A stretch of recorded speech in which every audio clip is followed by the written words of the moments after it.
And next ఇంకా ఆరోపణలు ఎదుర్కొంటున్న వాళ్ళు యాక్చువల్లీ వీళ్ళు ఎఫ్ఐఆర్లో లేరు, A6 వరకే మెన్షన్ చేశారు. నేను అందుకే అంటుంది, మీరు అన్నారే ఇప్పుడు సూత్రధారులు వీళ్ళ వెనకుండి చేయించింది ఎవరు అనేది.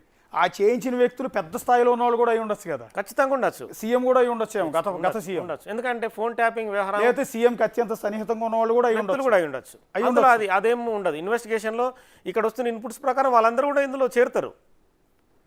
ఓకే, ఇప్పుడు ప్రస్తుతం ఇందాక మీరు అన్నట్టు A6 ఎవరు అనేది మన క్లారిటీ రావట్లా.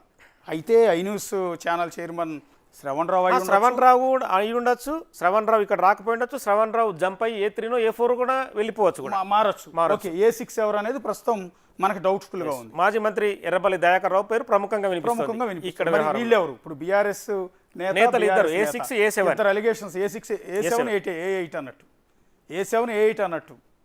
సో ప్రస్తుతం ఎఫ్ఐఆర్లో మెన్షన్ చేయలేదు కానీ ఒక ఇద్దరు బీఆర్ఎస్ నేతల మీద మనకు అందుతున్న సమాచారం, ప్రణీత్ రావు చెప్తున్న సమాచారం, లేకపోతే రాధాకృష్ణరావు, భుజంగరావు, లేకపోతే తిరుపతి అన్న చెప్తున్న కన్ఫెషన్ రిపోర్ట్ ప్రకారం, వాళ్ళు పోలీసులు ఇన్వెస్టిగేషన్లో చెప్పిన సమాచారం ప్రకారం ఇంకో ఇద్దరు బీఆర్ఎస్కి సంబంధించిన కీలకమైన నేతలు ఉన్నారు.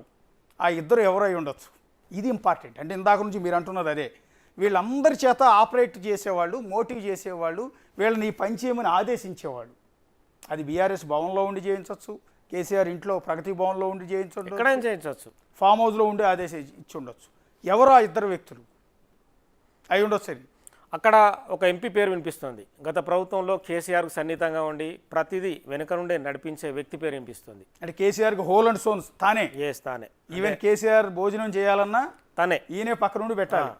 ఆ వ్యక్తి పేరు వినిపిస్తుంది. ఆ వ్యక్తి పేరు సంతోష్ రావు అనే ఆరోపణలు ఉన్నాయి. అంటే పోలీస్ వర్గాలు వస్తున్న సమాచారం ప్రకారం రెగ్యులర్గా కేసీఆర్ ఏ ఫోన్ మాట్లాడాలన్నా సంతోష్ రావు దగ్గర నుంచే ఫోన్ వెళ్తుంటుంది. ఎందుకంటే సంతోష్ రావు వెళ్తేనే ఏ ఎమ్మెల్యేకు ప్రగతి భవన్లో గేట్లు తెరుచుకుంటాయి, ఏ మంత్రికైనా ప్రగతి భవన్లో గేట్లు తెరుచుకుంటాయి. సంతోష్ రావు క్లోజ్ అంటే క్లోజ్.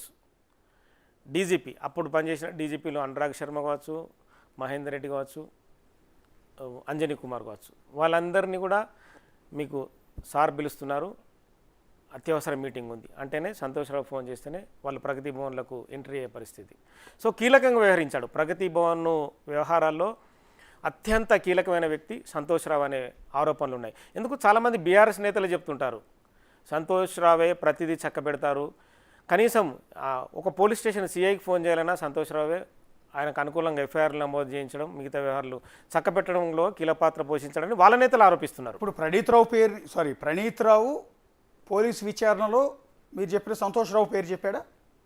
సంతోష్ రావు పేరుని ఇన్పుట్స్గా, అంటే వాళ్లకు అధికారికంగా వెల్లడించలేదు, అనధికారికంగా వెల్లడించినట్టు సమాచారం. ఎందుకంటే అధికారికంగా వెల్లడించడం కోసం ఇంకా కొన్ని క్లూస్ రావాల్సి ఉంది. ఎందుకంటే ఫోన్ ట్యాపింగ్ అరెస్ట్ కూడా చేయొచ్చాము కదా ఖచ్చితంగా. ఎందుకంటే ఎక్కడెవరు అరెస్ట్ జరుగుతుంది మనం ఇప్పటికిప్పుడు చెప్పలేము. ఎవరినైనా అరెస్ట్ చేయొచ్చు. ఎందుకంటే ఫోన్ ట్యాపింగ్ అనేది ఒక మన రాష్ట్రానికి, తెలంగాణ రాష్ట్రాన్ని కుదిపేస్తున్న సమస్య. గతంలోనే భారతదేశంలో పెగాసెస్ అనే సాఫ్ట్వేర్ తీసుకొచ్చి మా ఫోన్లు వింటున్నారని చెప్పి రాహుల్ గాంధీ ప్రతిపక్ష నేతగా ఇప్పటికీ ఆరోపిస్తున్నాడు. సో అలాంటి వ్యవహారం మరి చాలా కీలకం కదా.